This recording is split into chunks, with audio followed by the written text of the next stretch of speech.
The reason this matters is that the truth matters to the British people. In Parliament, let's put aside how he's running the government, let's put aside our usual complaints as opposition members about the shambles that we feel is happening at actual running things level.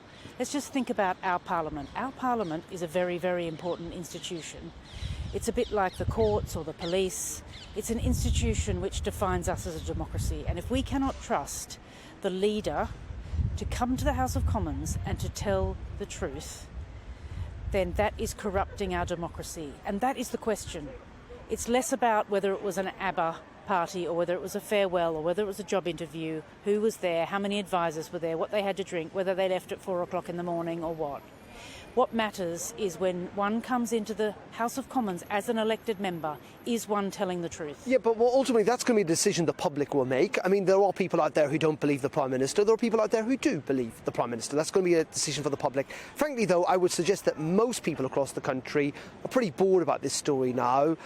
They don't like what went on, but they want to move on. They want to focus on the cost of living crisis. They want to focus on the big issues of the day.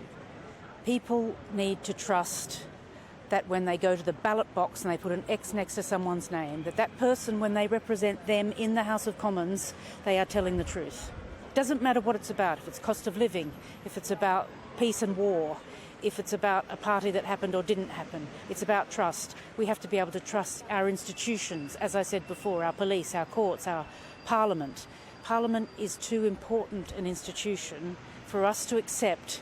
As members, we have to uphold that truth be told in the House of Commons. I get that. Just my final question is, but what do you want to happen next? Because we've had 2 investigations. Are you now genuinely calling for more things to be investigated?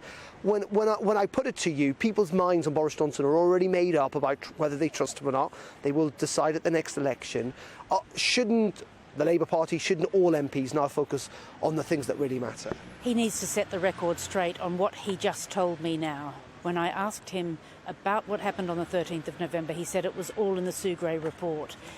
The truth is, the Sugray report specifically says it did not look into the ABBA party on the 13th of November. Why didn't he say that? He is a compulsive liar. It's a huge problem for our democracy that in the House of Commons the leader does not tell the truth. Okay.